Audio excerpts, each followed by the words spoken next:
баарыбыз күттүк, каттырдык буга чейин. Садыр Жапаров Орусияга сапарын, мамлекеттик иш сапарын качан баштайт экен деп. Мына Орусияга кай сапар тартып барды. Эми ийгилик коштосун, жакшылыктан үмүтүбүздү үзбөй эл журт менен бирге күтүп аткан кезибиз. Садыр Жапаровдун бүгүнкү күндө алды стратегиялык орусиялык аскердик байланышыбыз бар. Бул туура чечими, туура кадамы. Орусия менен алды биринчи сапарын Орусия менен байланыштырганы бул көптөн көп үмүттөндүрөт.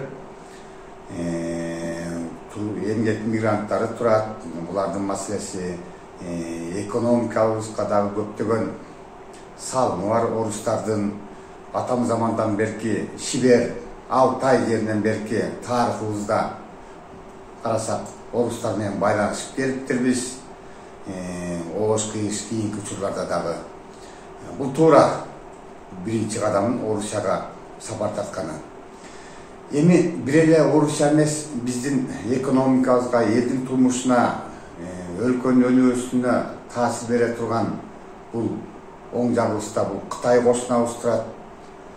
Алыскы туугандан жакынкы кошуна деп келет.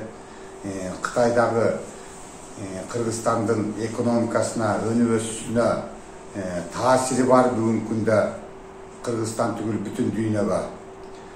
Андан сырткары мына батыш өлкөлөр турат, Америка баштаган, булардан да кол үзе албайбыз.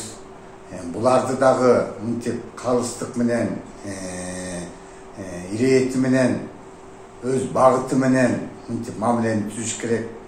Андан сырткары өлкөбүздө көптөгөн дин туткан мекендештерибиз бар. Араб дүйнөсү менен, түрк дүйнөсү менен мынтип байланышыбызды дагы бекемдеш керек. Андан кийин Кытайдан кийин Орусия, Кытай, Америка, батыш өлкөлөрүнөн кийин буларды да унутпашыбыз керек.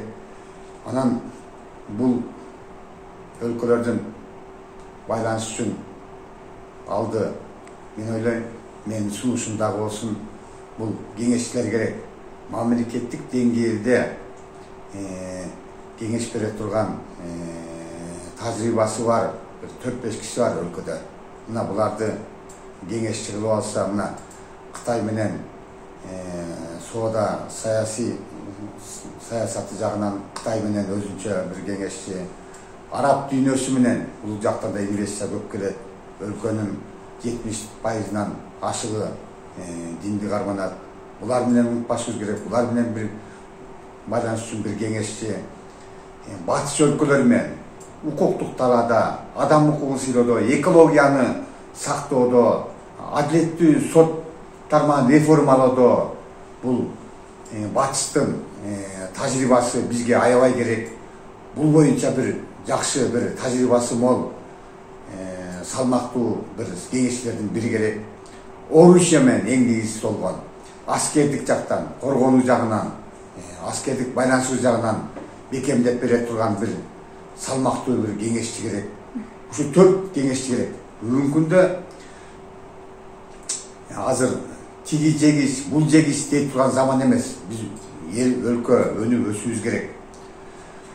Мына Райым Матраимовду тетигинде камап коюсак эчтеке таппайт. Мен эмес, өлкөдөгү миллиардер, депутат, мэр болгон тиги Түлеев айтып атат.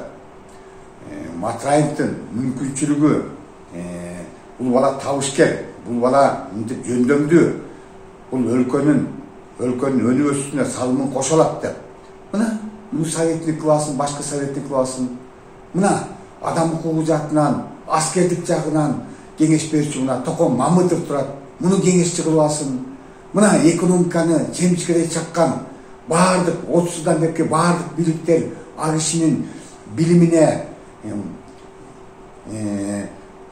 опытына муктаж болуп келди. Мына Акылбек Жапаров муну кеңешчи кылып алсын. Анан мындай экен, андай экен деп азыр бирибизди жамандай бергенибиз бул Кудайга да жакпайт. Бизге бирөө келип, башка өлкөлөр келип бир жакшы кызматкерин, советнигин бербейт. Мага демектен министр кылып чет курсак балдар дайындабасын деп деги. Эмедеги балким бир экономисттер, балким эл аралык банкта иштегендер, балким юрист болгондор, балким депутат болгондор өз тармагы менен дайындай берсин. Бирок жалпы мамлекеттик деңгээлде көрө билген, мамлекеттин кызыкчылыгын коргой билген, ошонун артында кеңеш бере ала турган Орусия, Батыштын, Кытайдын, араб дүйнөсүнүн тилин таба турган, кеңеш устай турган кишилерди биз бүгүнкү күндө кеңешчи кылып кызматка тарта турган учур. Анан мына табиятынан жанагы улуу өлкөлөр, ошол эле мен мактап аткан Кытай, мен мактап аткан Орусия, мен мактап аткан Батыш өлкөлөрү, мен мактап аткан араб дүйнөсү бизге акыл айткан болуп, жаңакты башыбызга чапкысы келе берет. Табият ошондой. Кичинекей өлкөлөрдүн башына жаңакты тарсылдатып чапкыла бергенчи.